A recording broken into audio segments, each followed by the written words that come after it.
Hello and welcome to Life's Lottery, Life's Lottery, Backing Kids. Backing Kids. I'm Glenn Davis. And I'm Jenny Whalen. Today, we're talking about the federal budget and how kids fit into the government's economic plan. We'll look at what was announced on Tuesday night and consider what might be different if kids were placed at the centre of the budget process. We'll welcome experts Amanda Robbins and Alicia Malone from Equity Economics onto the show to give us their analysis of the budget for the coming financial year. They'll also introduce the concept of a child-centred budget and ask how and why such an approach would improve outcomes for Australian children. But let's start with Watergate and Deep Throat. When the two journalists following the story lost the trail, Deep Throat gave them some profound advice. Follow the money, he said. If you follow the money, it will lead you to the decision makers. And when it comes to our national policy priorities, follow the money might be a good way to cut through the political spin and the campaigning speak. What can looking closely at our national budget tell us about how we prioritise kids and their well-being? If we follow the money, what can we find out? We'll hear about the big ticket items, education, health, childcare.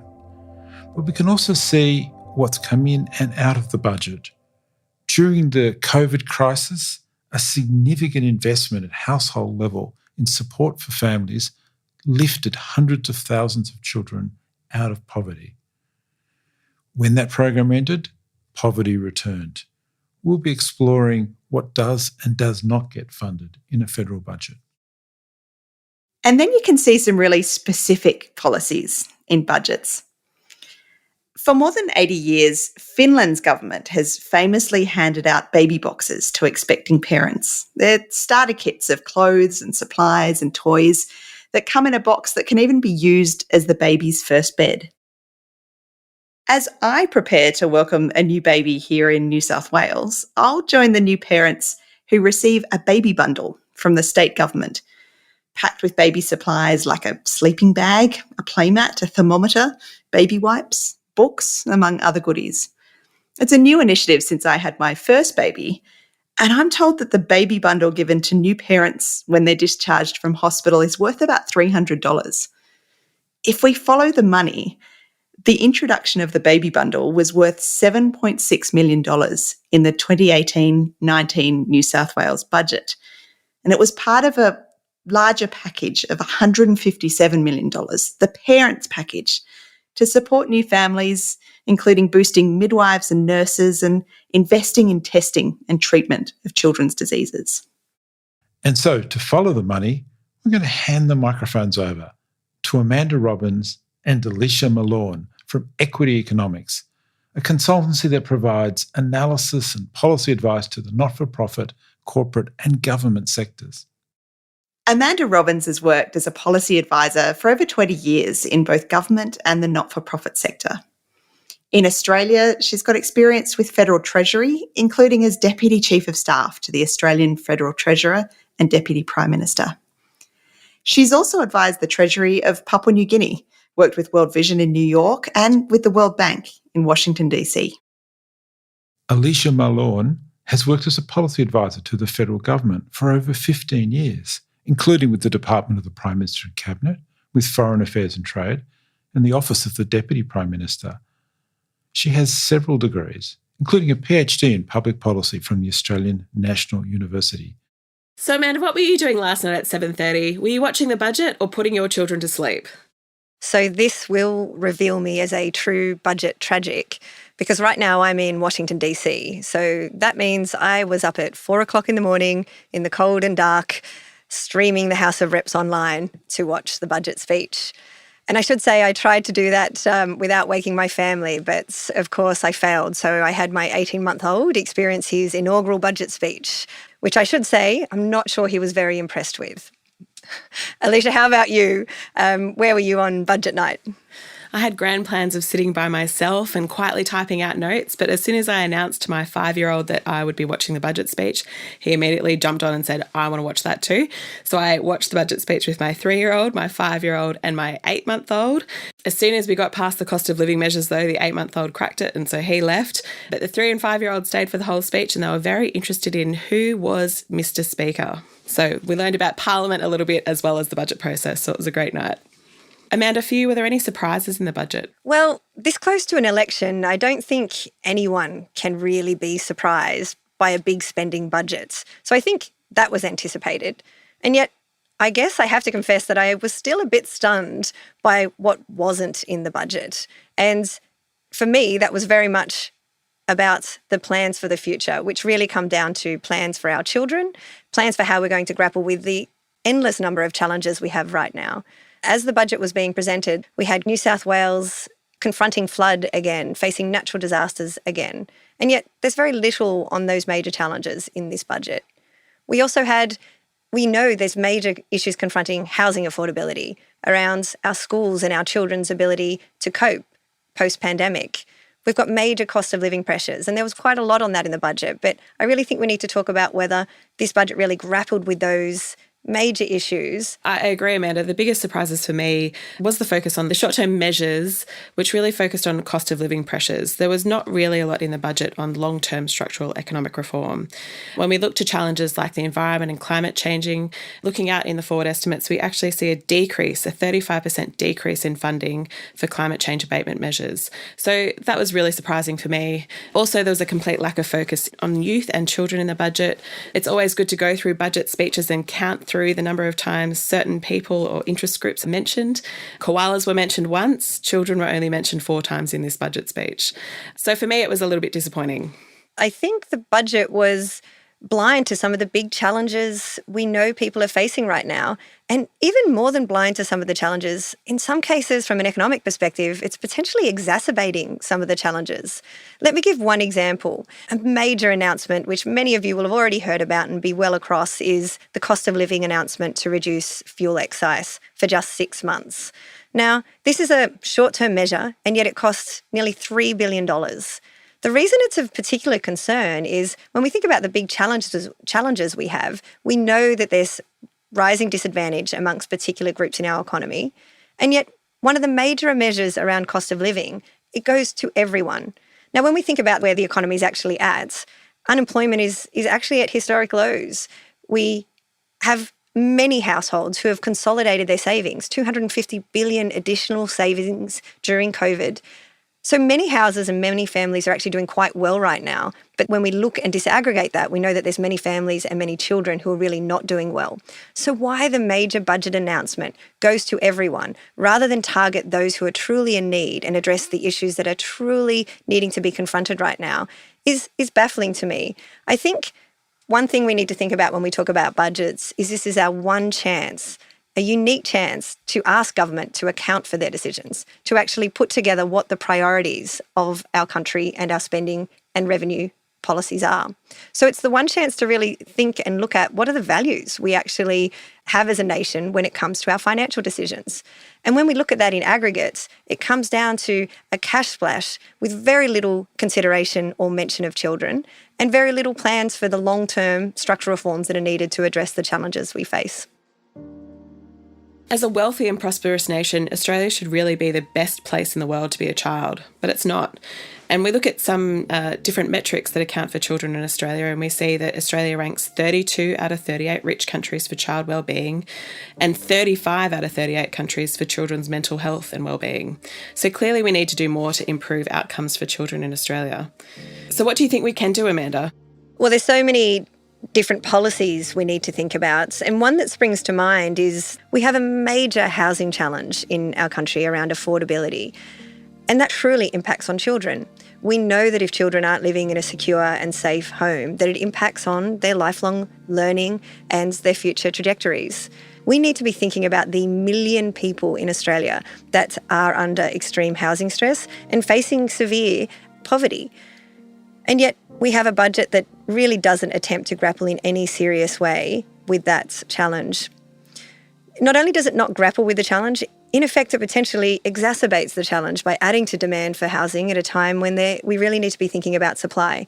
But I think when we think about children in the budget, there's a whole range of policy issues we want addressed. But I know, Alicia, there's some specific things that we think need to change around the way decisions are taken and the way the budget is formed. So we've heard of this idea of child-centred budgets. What's your thoughts on that? What are they? So child-centred budgets is really thinking about children at the policy implementation and development process. And so there's a few countries that seem to do child-centred budgeting, including India and Ecuador. But other countries like New Zealand, closer to home, and in Scotland have also started to think about child-centred budgets. So, for example, in Scotland, they use 8 wellbeing metrics to guide engagement with children and young people. And the Scottish Government, recognising the real benefit of income support to child wellbeing, actually doubled their child income support payment last year. In New Zealand, they've introduced a wellbeing budget and they've got a child and wellbeing poverty reduction unit, which is actually headed by Prime Minister Ardern, who's also the Minister for Child Poverty Reduction. And these approaches seem to be really achieving results in New Zealand. Last month, data showed that an additional 66,500 children in low-income households were lifted out of poverty. So I'll confess that I was fairly cynical when I first heard the term child-centred budgets. And in part that's because we've worked for so many years around gender-responsive budgets. So we've also got ideas around green budgets that capture and reflect the needs in terms of environmental change. So there's any number of different budgets that are being proposed and pursued. And in reality, I want a really sound budget that reflects the needs of the entire population and deeply considers the distributional impacts, the varying needs of different groups, different areas and different parts of our society. So my cynicism, though, is probably being a bit tested with this budget because there is actually some evidence that we've come some way when it comes to gender budgeting. The budget does include some really positive measures around childcare, which is long overdue and long needed, and there's much further to go, but there's some important improvements there. Around paid parental leave, finally giving joint choices for parents to choose who takes that leave between the father and the mother, and single parents' families having access to the same amount of paid parental leave. These are good positive moves, and I think they reflect that Australia is potentially making some progress towards truly adopting gender-centred budgeting. Because one of the challenges with these types of proposals is that you don't really change the policy-making process or the decision-making process. What you end up with, and I know this having worked on gender budgets, and I know with my team we've all worked on budgets over many years, that you're often at the end of the day, once the budget's decided, asked to literally search for where women and families are mentioned and compile a glossy document. And that seemingly is somehow changing the way decisions and policy are made in the country. I think we've come away from that. And so this budget reflects that after much testing, in fact, after last year's performance, where when asked why the budget was so blind to women, the response from the Families Minister, you'll recall, was women drive on roads, as if that was an adequate way of assessing the needs of women in a budget. My concern with child-centred budgeting is that we'll get a response, children go to school and they're funded. Well, the reality is, though the funding of schools has major challenges, and we need to be thinking more deeply about whether it's meeting the needs of children in different places from different backgrounds with different needs. And that is an ongoing discussion that a child-centred budget approach would attempt to grapple with. So my cynicism is being revised, and I think that there is real scope for improving how we think about children. I think we also need, when we're thinking about children, need to think about children into the future. I think where the children are mentioned the most in the budget now, it's often to fix underlying problems with negative impact on children. So in last year's budget, there was a lot of money on childhood cancer, child sexual abuse, illiteracy, and other problems. But we really need to have funding that looks to the future for children and to have positive funding that prioritises areas and we can think about policy in new ways. So, for example, I was reading last week that scientists recently detected microplastic pollution in human blood for the first time, finding these tiny plastic particles in almost 80% of people tested. So what would that mean for children in the future?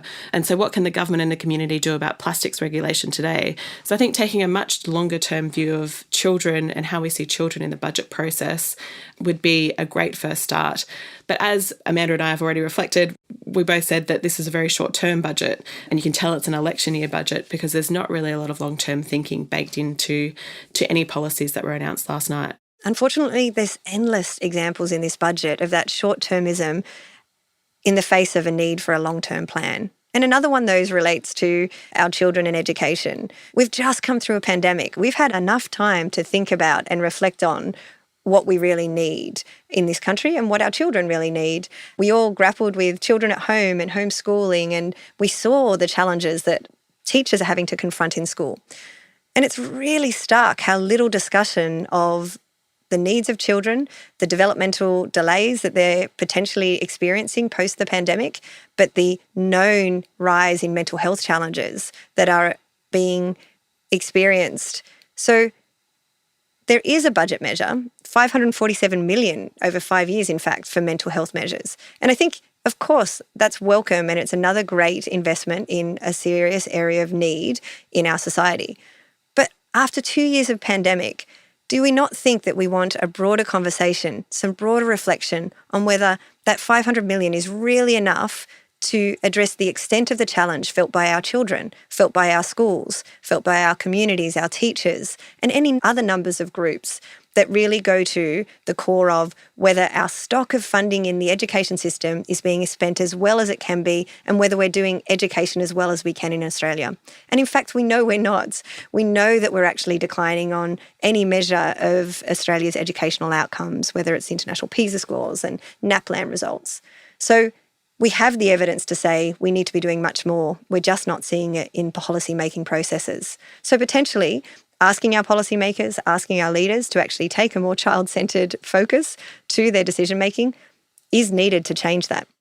That's right, Amanda. And I think child-centred budgets are just not about money. It's about better policy processes and the quality of spending to improve outcomes for children. So it was estimated in the last decade that public school funding increased by about $400 per student, and non-government schools increased by about $2,000 per student. And as you mentioned, Australian children are about one whole year behind where they were in the year 2000 in reading, literacy and numeracy, according to those international PISA tests. And there are about 3 years of learning separating the most advantaged kids from the most disadvantaged kids. The media plays an increasingly large role in our public narrative today. So what do you think the media could do about bringing children to the forefront of the budget, Amanda? So I think one challenge, when we look at the way the media responds to the budget, they have the huge task of trying to translate hundreds of pages of documents that nobody really wants to read themselves into these kind of budget calculators and the winners and the losers. And when you look at that, you see that what they can come up with doesn't really give children or young people an option to see themselves in the budget. It's very limited. It barely exists in the budget. And it means the media, when it comes to actually reporting what's in the budget for children, really struggles to actually see it.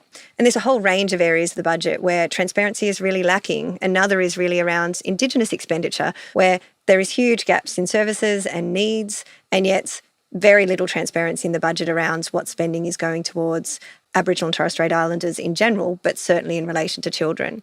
So just on that, the amount of reporting that actually happens on the budget is focused on just 10% of government spending. They're the new announcements, the politically attractive, what's new, what's news. And so that's what gets the attention. But in fact, the real heart of government, the real spending is the remaining 90% that is generally largely rolled over each year around health and education and welfare payments, defence.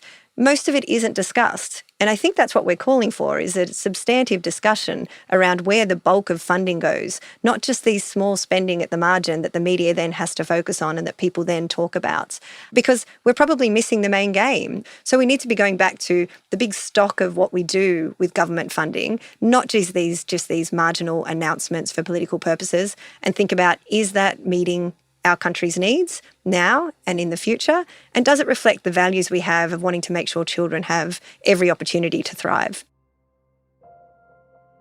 So one perhaps exciting part of the budget that might have resonated for young people is Red Spice, the $10 billion announcement around cybersecurity, which again is a major challenge. So we should acknowledge that the government is thinking about some of the larger security challenges that we're confronting. But Alicia, what's your thoughts on how we're positioned to respond to that and what it might mean for young people? So I think if, say, the media or analysts were to look at this announcement, which is almost $10 billion over 10 years, you think, well, where's the workforce going to come from? Cyber requires very technical skills in STEM and data analytics. So if we're looking into the future, we could think about this policy from a child-centred way and think, well, we're going to need to train more and more students, particularly girls, in STEM education and have them continue on to university. So what are some policies we could enact now? Would it be improving access to STEM classes in schools, special labs, having more mentors in schools? So what are some of the policies that we could bring in behind announcements like this big cyber security monolithic announcement? How do we kind of flip it on its head and think about it from a child-centred perspective? And I think thinking about it from the education piece, talking to children about why STEM education is important and really encouraging them to go into these fields into the future. We really have to think about training that pipeline of Australians to fill these jobs into the future. If you're already in the workforce or you're about to enter the workforce, there's some great measures and some really welcome measures that go to apprenticeships and skills and training that are really needed in Australia. But we also need to be thinking about those that are not quite yet in the workforce but will be in the years to come, because they're going to be a critical part to driving productivity and to addressing Australia's needs in many respects. But at this rate, they're also going to be responsible for picking up the bill for some of this spending. And I think also we can take a child-centred view of a lot of policies that were announced in the budget. So if we take, for example, income support, we don't typically think about children when we think about income support in a traditional sense because children don't receive payments. But a really high proportion of children experiencing poverty live in families who do rely on government payments. And permanently increasing these payments, as we did during the pandemic, including job seeker, family and single parent payments, will reduce child poverty. Low income levels have an obvious first-order impact on children, like the impact on nutrition, but it's obviously got other impacts too. I read a really interesting study by the British Office of National Statistics that found that if there's a financial crisis in the family, a child's chances of being diagnosed with attention problems goes up by 50%. So thinking of these second and third order impacts on children, I think is really important when we consider budget analysis in a child-centred way. Absolutely. I think part of the challenge is that almost all policies could be centred around children, and yet I know from my team, between us, we've been working on budgets for the last 20 years. And between us, we can't really think of many conversations that were started or centred around children. I think the COVID economic recovery package is a good example of where a child-centred and a female-centred approach would have really changed the way we may have gone about the economic recovery package. When that crisis really began, early April 2020, women were by far out of work in much higher rates than men. And yet when we look at the early response, it was a very standard economic recovery response that focused on very traditional personal income taxes, investment incentives, and actually the direct support went to largely male-dominated sector jobs in construction and energy, whereas most of the impact was being carried by women and felt by children who are outside of school. So if we actually had have started from a point of the conversation that was thinking about what is the effect of crisis on a whole range of demographics, a whole range of geographies, I think we would have come up with quite a different solution. For instance, we may have actually been making sure children were going back to school before we were ensuring people could go back to the pub. When we think now about the ongoing burden that children, teachers, parents continue to face around the developmental delays, the isolation that children are feeling, there is a clear need and clear evidence of the benefit of thinking about children first as we form policy. And I think there's a really good example of that. When we looked at the research into what construction spending did as part of the pandemic, the Australia Institute did some great analysis showing that for every $1 million spent in the construction industry, 0.2 jobs were created for women and 1 job was created for a man. But if we were to spend this money in education, for example, this would create an additional 10.6 jobs for women and 4.3 jobs for men. So I think the second order effects of budget announcements are not really analysed at the time of making budgets, and it's the work of the policy wonks like Amanda and I to kind of work these out, but often it's too late. So I think having these conversations before the budget is constructed and thinking about children in that way would be really useful and go a long way. The huge elephant in the room, Alicia, is climate change, yet another gap in this budget. What's your take on that? It was really disappointing to see in last night's budget that funding for climate change mitigation and adaptation actually decreases by 35% over the forward estimates, which is quite a surprise because children in Australia are really worried about climate change. In fact, 59% of young people consider climate change to be a threat to their safety, and 71% name it as their biggest environmental concern. 3 out of 4 adolescents in Australia want their government to act on climate change. And even adults, there's research showing that 3/4 of Australians believe that the benefits of spending money on policies to mitigate climate change far outweigh the costs. There's also emerging research that demonstrates that integrating a child-centred climate change strategy into community can build the resilience of households as well as children. The other real change that I think needs to take place for a child-centred approach to even work is that we fundamentally need to change our understanding of the role of government as it relates to children. When it comes to children, it isn't enough to just be a safety net when a child falls through the cracks. And I think of child protection as an example of this. We're seeing more and more children fall through the cracks. We need a universal system that supports families before those problems and lifelong challenges really emerge. And at the moment, the way decisions are made, the way policy is made, we're really not asking those questions early enough and ensuring that the funding's there and the systems are there to support children and families. In a pre-election budget, governments were really focused on voters, but I also think they're missing this major shift in public attitudes. So in fact, an election-winning strategy might just be to reflect the values that we imagine that Australia stands for, like fairness and opportunity for all, but particularly for children, who will be the source of future growth for this budget. So Amanda, do you think that is an election-winning strategy? Absolutely. If not now, then when is going to be a great time to grapple with these big questions rather than defer them to our toddlers. I know for you and I, Alicia, we're raising our kids to read budget papers very young, so they'll be ready if they have to address this, but let's not leave it to them. The challenges are so big. I think the public are really looking for leadership around far more investment in children, far greater focus on children, and that is a major gap in this budget. So enough about budgets from our perspectives. We're about to hear from 15-year-old Tavita Nagata about his participation in the Respect program. So the Respect program works with primary school kids, is run by Out Loud and promotes healthy relationships through creative learning, like through songwriting. It's not a bad example of the value of spending on prevention rather than cures. My name's Tavita, I'm from Punchbowl. I'm 15 years old. My friends would say that I'm quite noisy, bossy here and there. My family would say I'm quite noisy as well.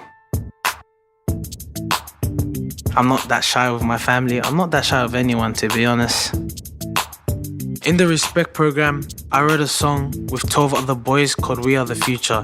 The Respect program helps young boys like me understand a respectful and healthy relationship. How you're raised as a kid is how you turn out to be as an adult, and equality is something that all people should strive for. We are the future, we can change anything. We are the future, so listen up and hear us sing.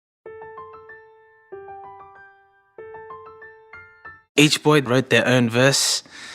Our verses were inspired from the lessons that we learned through the program. Different boys, different cultures, different backgrounds, but the program brought us together as closer, like friends and stuff. The lessons that we learned, like for me, I saw it as a way of, if I had a wife or a kid, I would treat other women how I would want other people to treat them. Here's a shocking statistic you won't believe. Half of the calls police receive are about domestic violence. Speak up now, don't sit in silence. A husband should be caring for his wife so they can have a peaceful life. A relationship should have no divisions. Everything equal for all decisions. Respect is how a woman should be treated. Never let a woman feel defeated. We show respect cause it is cool here at Punchbowl Public School. Some boys are scared to speak up because they're seen as weak if they do speak up. But for me, I love to express my feelings. Because not only does it help me, but sometimes it could help the other person that I'm talking to. Because if I open up to someone, they'll feel comfortable opening up to me. When we performed, it was great to see the impact us boys had on the audience, because in the audience, some women were crying. So we could tell that our message really touched their hearts. Performing it, I honestly felt like I was at the top of the world. Like, that's how it made me feel. I was proud to be spreading a positive message. We are the future. We can change anything. We are the future. So listen up and hear us sing. We are the future. We will change everything. We are the future. So listen up and hear us sing.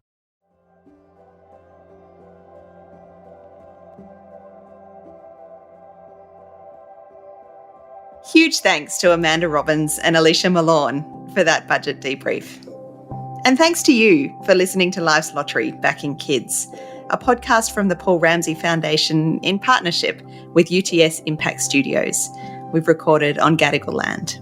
We'll be back next week, speaking with paediatrician and leading child health researcher, Professor Sharon Goldfeld. Sharon's enthusiasm and bold ideas about how we can best support families during a child's early years are really inspiring. And we'd love to hear from you. You can get in touch with us anytime at lifeslottery.com.au.